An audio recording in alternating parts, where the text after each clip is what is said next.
TV7 Israel News is made possible thanks to your generous donations. Shalom v'erev tov, good evening. Welcome to our daily TV7 Israel News Bulletin broadcast from Jerusalem. Israeli Defense Minister Yisrael Katz announces that Israel will intensify its strikes against Iranian targets moving forward.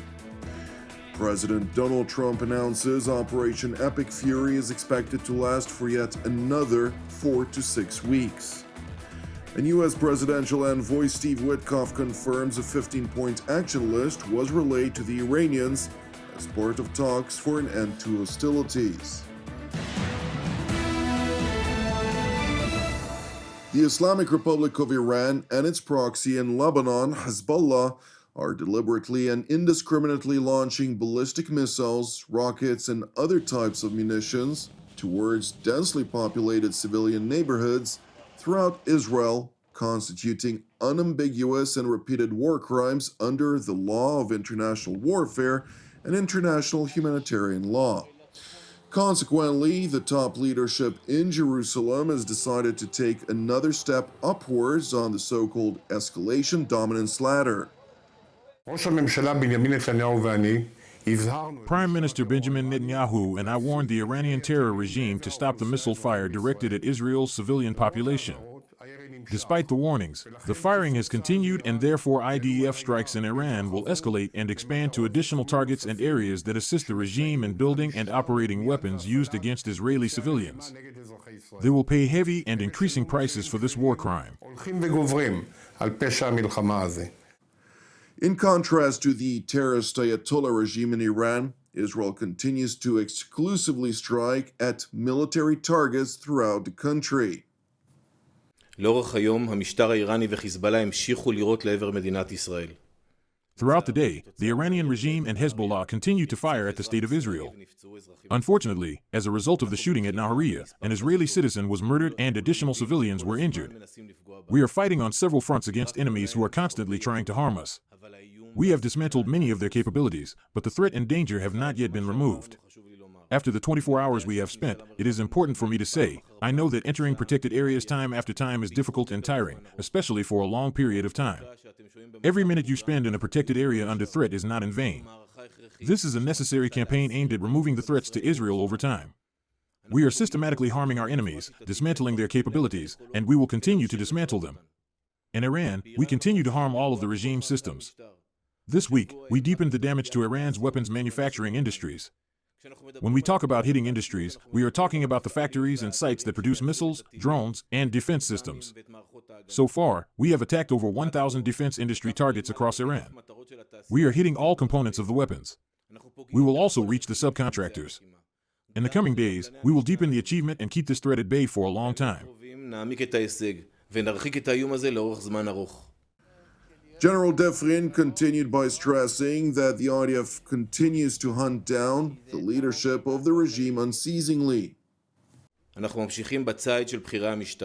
We continue the hunt for senior regime officials. In Bandar Abbas, we eliminated those responsible for closing the Strait of Hormuz and disrupting the global economy, the commander of the Revolutionary Guards Navy, Ali Reza Tangsiri, and the head of the Iranian Navy's intelligence department, Behanam Radii. With the elimination of Tangsiri, we have completed the elimination of the three most central commanders of the Revolutionary Guards forces, Hajizada, the commander of the Air Force, Fakpour, the commander of the ground forces, and now Tangsiri, the commander of the Revolutionary Guards Navy. These are the three who led the campaign and the plan to destroy Israel. The eliminations will not stop. We will continue to pursue anyone who threatens Israel. Meanwhile, in Washington, U.S. President Donald Trump, during a cabinet meeting at the White House, revealed that he expects another 4 to 6 weeks to achieve the objectives of Operation Epic Fury. So we estimated it would take approximately 4 to 6 weeks to achieve our mission. 26 days in, we're really a lot ahead of schedule. The Iranian regime is now admitting to itself that they have been decisively defeated. They're saying to people, this is a disaster. They know it. That's why they're talking to us. They wouldn't talk otherwise. But they're talking to us because they've got a disaster in their hands. They're defeated. They can't make a comeback. We're free to roam over their cities and towns and destroy all of their crazy nuclear weapons and missiles and drones that they're building. Oh, we're doing that. They now have a chance to make a deal, but that's up to them. And they'll tell you, we're not negotiating. We will not negotiate. Of course they're negotiating. They've been obliterated. Who wouldn't negotiate? They are begging to make a deal. We'll see if we can make the right deal. Secretary of State and National Security Advisor Marco Rubio, for his part, seized the opportunity to reiterate the reasons behind the objectives of the military campaign against the terrorist Ayatollah regime in Iran. The most important job any president has is to keep the American people safe. And every president says it, but we have a president that means it and does something about it. As the president outlined very clearly to the world on the night this operation began, Iran has been at war with the United States for 47 years. For 47 years, Iran has been killing Americans and attacking Americans across this planet. And other presidents had an opportunity to do something about it. And they all warned about how Iran was dangerous, but they refused to act. And this president's not someone that's going to refuse to act. He's not going to leave a danger like this in place. He's going to address it, and that is what he is doing. From the very first night of this operation, the president made it very clear. People like this, and now what I'm talking about is not the people of Iran. The people that run this country are radical Shia clerics. These are religious fanatics. Look what they are doing now. At their weakest point, this is the weakest Iran has ever been, and look at what they're doing. They're attacking embassies. They're attacking hotels. Imagine what these people would do if they had a nuclear weapon. That is an unacceptable risk for the world. By the way, the president's not just doing a favor to the United States and to our people. This is for the world.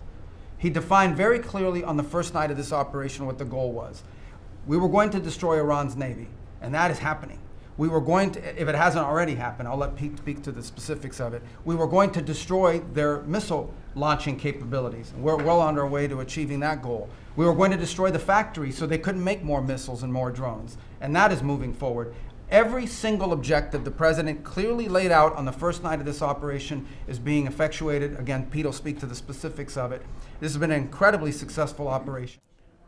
Secretary of War Pete Hegseth, for his part, highlighted the significant operational achievements as the military campaign continues to be on plan and in some aspects ahead of plan. And while President Trump is giving diplomacy a chance by means of his mediators, Steve Witkoff and his son-in-law Jared Kushner, Secretary Hegseth stressed that the Department of War will continue to negotiate with bombs. So Steve, we appreciate your efforts.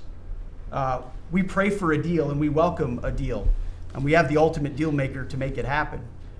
But in the meantime, as I said yesterday, the Department of War will continue negotiating with bombs. War is negotiation by other means. President Trump's chief negotiator, Steve Witkoff, for his part, initially emphasized the fact that the Islamic Republic of Iran did not negotiate in good faith prior to Operation Epic Fury, as it unabashedly refused to give up its nuclear weapons aspirations. Throughout our meetings with the Iranians, we heard the following from them. The Iranians have the inalienable right to enrich.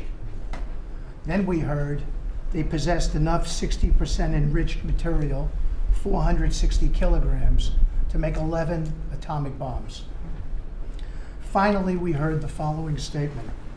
They would not give up diplomatically what we could not win militarily. In other words, they were again miscalculating the success of Midnight Hammer, which was a total success. These are incontrovertible signs, among many other signs, sir, that their regime had not given their negotiating team authority to make a deal required by you. We conferred with you. Presidential Envoy Witkoff continued by highlighting repeated attempts by regional actors to reinvigorate the diplomatic track, stating that a 15-point action list has been conveyed to the Iranians. We have had multiple reach-outs from the region and others who want to play a role in ending this conflict peacefully. I can report to you today that we have, along with your foreign policy team, presented a 15-point action list that forms the framework for a peace deal. This has been circulated through the Pakistani government, acting as the mediator. And this has resulted in strong and positive messaging and talks, as you just indicated to the press.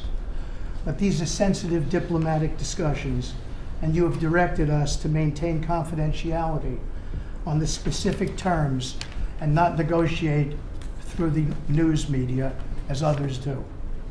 I can say this: we will see where things lead, and if we can convince Iran that this is the inflection point with no good alternatives for them, other than more death and destruction. We have strong signs that this is a possibility, and if a deal happens, it will be great for the country of Iran, for the entire region, and the world at large.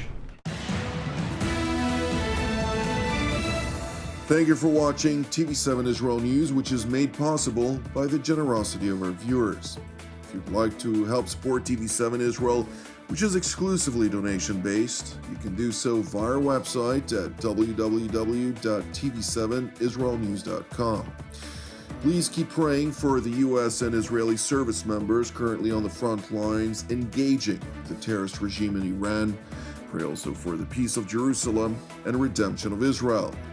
I'm Jonathan Hassan, wishing you a Shabbat Shalom u'Mevorach, and God willing, until our next update, Shalom from Jerusalem.